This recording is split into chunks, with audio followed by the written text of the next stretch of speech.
Igang tinanggal na ng Philippine Coast Guard ang mga boya na pinangharang ng China sa Baho de Masinloc na nasa exclusive economic zone ng Pilipinas. Kitang-kita rin ang ginagawang pagtataboy ng China Coast Guard sa mga mangingisdang Pilipino. Saksi, sina Joseph Morong at Rafi Tima.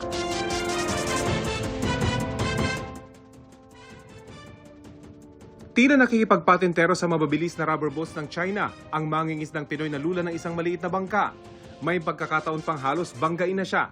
Ang gusto lang naman niya, makapasok sa loob ng Baho de Masinloc para makapangisda habang nakabantay ang BRP Dato Bangkao ng Bureau of Fisheries and Aquatic Resources o BFAR. Hindi ko kayo natatakot. Hindi ako natakot.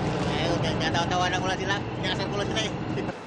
Noong September 20, ilang beses ding sinalubong ng China Coast Guard ang barko ng BFAR. Ito yung tinatawag ng Philippine Coast Guard na dangerous maneuver na ginagawa ng China Coast Guard tuwing nakakasalubong nila ang mga barko ng Pilipinas. Napakalapit na nitong ating sinasakyan dito sa malaking barko ng China Coast Guard at dahil tayo nasa karagatan, pwedeng magkaroon ng aksidente sa ganitong kalapit na distansya. Nakalusot din kalaunan ng BFAR at nakaangkla 300 metro lang ang layo sa labas ng Baho de Masinloc para mamigay ng ayuda sa mga mangingisda.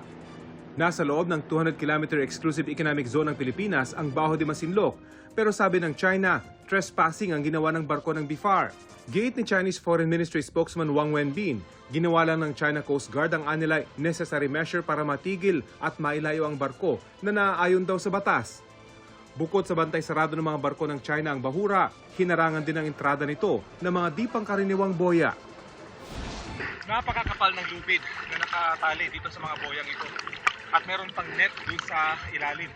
At ang pabigat dun sa magkabilang dulo ay mga chain, mga bakal.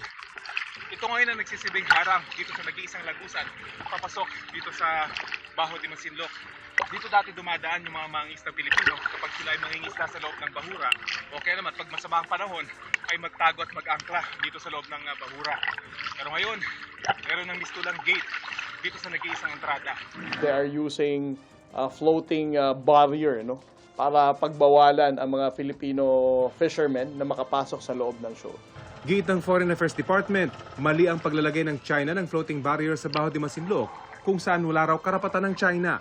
Kaya magsasagawa ng nararapat na hakbang ang Pilipinas para protektahan ang ating soberenya at ang kabuhayan ng mga mangingisda. Ang paglalagay ng barriers ng China, kinundi na ni National Security Advisor Eduardo Año. Paglabagaan niya ito sa traditional na fishing rights ng bansa na pinagtibay sa 2016 Arbitral Tribunal Award. Ayon kay Commodore J. Tariela, PCG spokesperson on the West Philippine Sea, natanggal na nila ang mga floating barrier alinsunod sa utos ni Pangulong Bongbong Marcos. Sa Sandy K2 naman, halos 6 na kilometro lamang ang layo mula sa Pag-asa Island. Lampas taong tambak ng mga patay at durog na corals na nakita. Malayong malayo sa white sand na makikita sa kalapit na Sandy K1. Ang 4 na Sandy Ks malapit lamang sa Pag-asa. Na animoy hinaharangan at binabantayan ng China Coast Guard at mga Chinese Maritime Militia. Itong Biyernes, binisinahan pa ng isang barko ng China ang mga pumunta sa Sandy K2.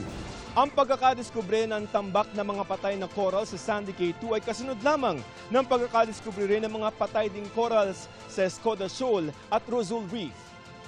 Dahil tinawag ng China na political drama ang pagkabulgar sa patay na corals, iimbestigahan muna ng National Task Force for the West Philippine Sea kung anong nangyari at anong kampo ang nasa likod ng pagtambak ng mga durog na coral sa Sandy K2.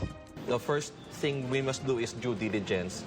Mag-imbestiga po tayo at alamin natin kung ano pa talaga yung circumstances na nangyari.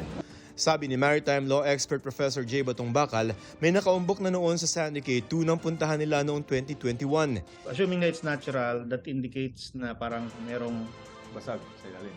widespread na parang loss ng coral sa area at naanod na doon. Hinihingi namin ng panig ng AFP Western Command at Embahada ng China. Kaugnay nito pero wala pa silang pahayag. Para sa GMA Integrated News, Joseph Moro. Ako si Rafi Tima, ang inyo saksi.